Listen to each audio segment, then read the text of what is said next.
Live from the KWQC Broadcast Center in downtown Davenport with Morgan Otier and Kyle Keel. This is Quad Cities Live. Today on QCL, tax season is coming up quickly and a lot of people are looking for smart ways to save. We'll talk about one filing tip that often gets overlooked. Plus, if you love trivia and supporting local education, this is one event you won't want to miss. We'll have details on the upcoming Great Minds Trivia Night and how your team can get involved. And the QC Environmental Film Series kicks off this weekend with a feel-good National Parks film along with interactive exhibits and a brand new audience award. More on that coming up. Hello and welcome to Quad Cities Live on this Tuesday, January 13th. Thank you for joining us. I'm Morgan Otier. I'm Kyle Keel. Chasing Tails Dog Training opened 5 years ago with one simple mission in mind: helping dogs and their humans understand each other through patience and positivity. So if you've ever wished your dog would listen just a little bit I think we can all relate to that. We're just talking about it. Chasing Tails can help. Joining us today is owner Rebecca Almgren. Rebecca, thank you for being here. Thank you so much for having me. Yes, of course. Oh my gosh, it's been so fun already chatting with you and asking all of our questions about our dogs and training questions. So let's just start with how you got started in all of this. You've been interested since a very young age. How did it all lead to this training business? So when I was 10 years old, I convinced my parents to get me my own first dog. We had like the family dog, but I had a little business plan that I conned them that like, you need to get me this dog, and they said, fine, we'll do it, but it has to be behaved or it's gone. And it kind of scared me in a way. Yeah. And so we ended up getting involved with 4-H dog training. Oh, sure. And we took Grand Champion our first year, overall Grand Champion our second year. Impressive. I actually taught him to be a sled dog. I started working with the sled dog group a little bit after that. Wow. And then I've always wanted to work with dogs. Yeah. I knew that from the beginning. I worked like animal control. I've worked in the veterinary field. Okay. And I took my swing at financial services, and you're like, back to dogs. You're like, nope. It just wasn't for me. What can I say? Yeah, that's fine. We understand. Yes, and we can tell you're very passionate about it, but it's not just the dogs that we're talking about. It's also the human interaction as well. So kind of explain that. Absolutely. So I really like to look at it as a way to either rebuild a bond or create a bond with a new dog. And we don't speak dogs, dog don't speak human. Yeah. They try. So how do we find a way to communicate with each other? Yeah. And it's really my job to create that bridge. Yeah. Okay, so what types of dogs do you train? What types of situations can you help pet owners with? I've worked anywhere from small little 5-pound Chihuahuas all the way up to like 185-pound Cane Corsos. Wow, and pretty much anything in between. I have group classes, private training. I've worked with shelter dogs that have had a really rough past. So I've worked with anxiety, I've worked with reactivity. I also have group classes where it's kind of a basics, like everything that you really should need to know for your dog. And then if you want to take it further, I have the private sessions as well. Oh, okay. All right, so you've been at this for 5 years now. So like you mentioned, I mean, I'm sure you get dogs of all sorts of different training levels. So what's one of the more rewarding stories that you can tell us about? Oh man, there's so many good ones. Yeah. You said you worked with shelter dogs. I do work with shelter dogs. I mean, that right there, that would be tricky and probably so rewarding for you. It is. I mean, it really kind of started. I have a rescue dog myself who came to me with a lot of scars. Yeah. He has taught me a lot about anxiety in dogs and how to really work with them. It wasn't something that I grew up learning. And while I joke around that he's the most ill-behaved dog I've ever had, wow. he's actually a very good boy. I have one of those. I have one of those. Yeah, I have same story. My rescue dog's the same way. We say he's very ill-behaved, but he is a good boy. But yeah, they can come with a lot of, I don't want to say baggage, but you know, a lot of things that, trauma. There you go. Thank you, Jake. A lot of trauma that we have to kind of work through. Yeah. Trauma, scars, and it's no dog and no human learns the same. So that's why I really like the private sessions where I can really get in and focus specifically on one dog, one person, or maybe two dogs and a person. That's great. I love that. I do. Yeah, so you talked about group classes and private training sessions and things like that. So roughly, you said they're 6 weeks long, the group sessions. So what are some of the things that we are learning as pet owners and some of the things that dogs are learning in these sessions? So my first week is kind of a get to know you. We work on sit, touch, watch, and all done. All of that sounds great to me. I'd be like, I'd be happy after week 1, the basics. Yeah. Second week, I like to work on impulse control. So drop it, leave it, wait, just asking for some patience.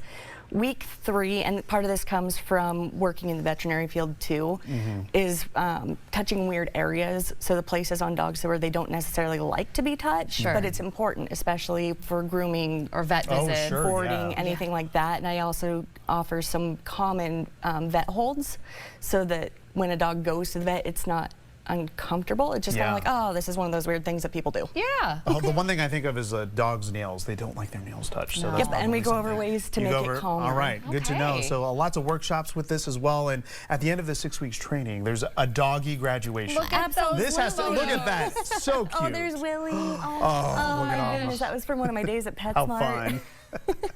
That is so sweet. So yeah, it's a big graduation day, and I'm sure a lot of pet owners, I mean, this is exciting for them as well. Well, yeah, I really believe that training needs to be fun. Otherwise, who wants to even do it? Right.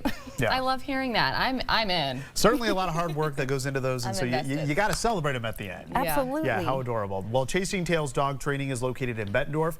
We have the phone number and web address on your screen. Just visit chasingtailsdogtraining.com. Dogs training, that is. We get that address on our website as well, kwqc.com. Rebecca, thanks for stopping by and talking with us today. Thank you guys so much. Yeah, thank you very much.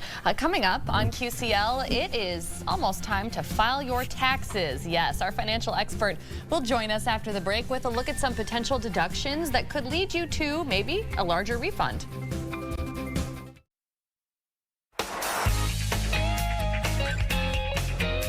With tax season officially underway, a lot of people are looking for smart ways to keep more of their hard-earned money in their pockets. And one area that often gets overlooked is medical expenses. There are some important deductions that could make a real difference on your 2025 tax return if you know what to track. Joining us now is our financial contributor, Heidi Hughes-Camp-Collins. Heidi, welcome back. Good to be here. Thank you so much for being here with us today. So today we're talking about eligible medical expenses that you can potentially deduct on your 2025 tax return. So can we start with adjusted gross income? That's where you're gonna... Yes, this is important. Okay. Most people take the standard deduction, you know, because it was raised. But you can deduct if you have a lot of expenses. One of them is medical expenses. So adjusted gross income is all your income minus certain things that the IRS lets you deduct. Student loan interest, IRA contributions, and also health savings account contributions. So get that number and then multiply that by 7.5%. Okay, that's your number. If you have medical expenses over 7.5% of adjusted gross income, you can deduct those potentially. And they can really add up. Something I've never even heard of. That's perfect. So tell us about the health insurance premiums that are eligible. I know we spoke a lot last year about health insurance. Right. So Medicare supplements, Advantage plans. If you're on the exchange, or you might hear it called ACA or Affordable Care, you know. Some people call it Obamacare. Those premiums are considered, you know, that you consider for the 7.5%. If you have a long-term care policy for nursing home care, those premiums are high. Those are a couple $1,000s. Those can add. Okay, so something else good to know, especially if you're just starting with Medicare and things like that. So this one was interesting. Keep a log in your car to track mileage. I've been excited to hear you explain this one. Now, you're gonna, this sounds funny, but it really can add up. So if you're going to the doctor's office, physical therapy, or the drugstore to get a prescription, that doesn't count if you're going to get Band-Aids. But if you're getting a prescription, any of those car rides that you're making to and from, put down the mileage. Every time you're in your car for those kind of trips. you can take 21 cents a mile. Okay. For all those trips. And that's anyone? That's anyone. Just log it.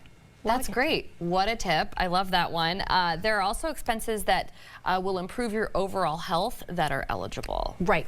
If you start a program to quit smoking, oh, okay. The expense of that is eligible.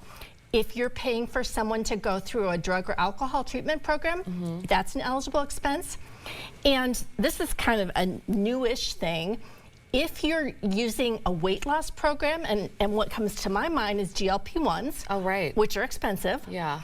If you get put on those from a doctor with a prescription that says you suffer from obesity, high blood pressure, diabetes, right, any of the heart disease, those can be deductible.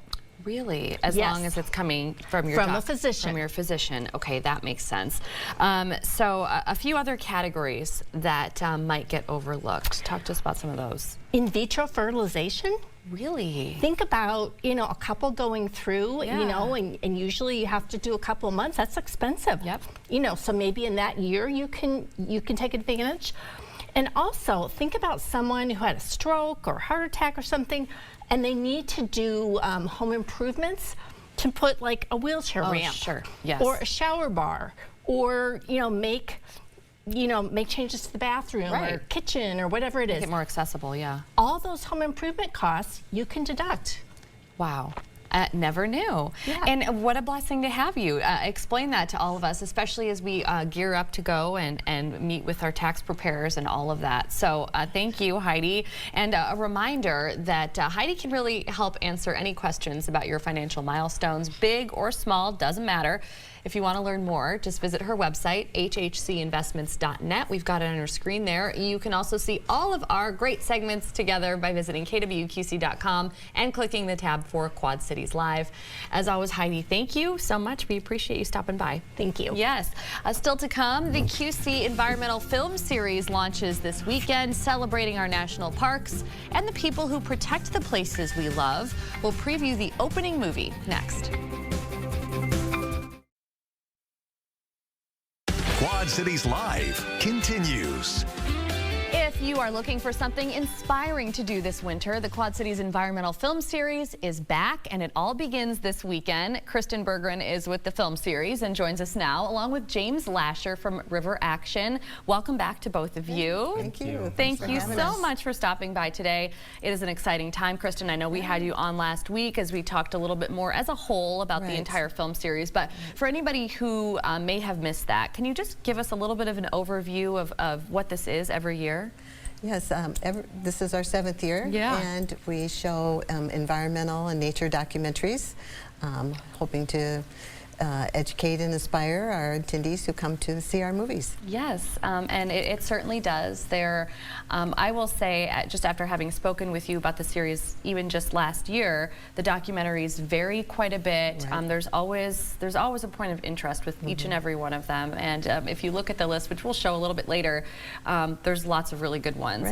I can tell. So, can you tell us a little bit about the first film that's being shown? It's this Sunday, January 18th. It's called Out There, a National Park Story. Yes, we're very excited to start with this movie. We really wanted to start with something that was really positive, and it's a beautiful feel-good movie that we know people that come to see it are going to relate to it, probably see parks that they've visited, and maybe parks they want to go see. So I think it's a perfect movie for us to. Yeah, it looks like a really good one, and we've got some video from the trailer that's playing on the screen right now. But there's a really cool story behind all of it, and these two guys are just traveling across the U.S. So that's going to be a good one. Again, that's on Sunday. As far as River Action's involvement in it as well, James, I mean, what does it mean to you to see people be interested and take the time to go and participate and buy tickets and see these films? Yeah, that's what we're trying to accomplish with this series. It's an opportunity to connect with your community, have a shared experience about something you really care about, and learn about opportunities for stewardship. Yeah, and there is typically a reflection speaker that someone who gets up there and either has something to say or answers questions from the audience after the film. So can you tell us a little bit about this weekend? Yeah, we're just honored to have Superintendent Susan Snow from Effigy Mounds National Monument who better to speak to the care of our national parks than a national park ranger. So we're excited that she was be able to come and can share some insight, and I'm sure people will be curious to know. They'll love hearing from her. Exactly. And there's also some audience involvement this year that you haven't done in the past. So can you kind of explain that? And were you doing an award this year?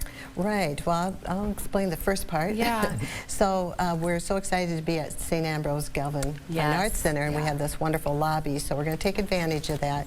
And an hour before our movies, we have Enviro Connect. Right. And we invite environmental and conservation groups and other partners whose mission aligns with whatever the movie is. So it's kind of our warm-up act to the movie, and we have free popcorn, and we have a lot of good groups that are coming. Effigy Mounds will have a table, Blackhawk State Historic Site, and several more, and some interactive activities too. Yes, so one of these documentaries, James, is going to be awarded based on audience vote as their favorite of the series.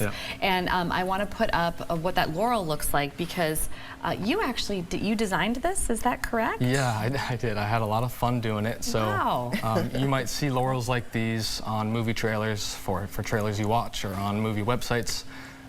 We wanted to create our own as the QC Environmental Film Series. So I wanted to capture some environmental elements of the Quad Cities area. You see some prairie flowers there, and a little swoosh representing the river. So yeah, for the first time we will have our own audience award, and that will be awarded after people rate their favorite films on the ballot each film. So yeah, and then more encouragement, of course, to go see all of the films in this series, right? Because if you're going to vote, you want to make sure that you didn't miss anything, and that you're actually voting for your favorite. There are 7 films as part of this series. I believe 2 are being shown on the same day on one of the Sundays. You can purchase a season pass for $40. Individual tickets are $10, and as we mentioned last week, student tickets are free, so take advantage. If you want to learn more about the films and purchase your tickets, visit qcenvironmentalfilmseries.org.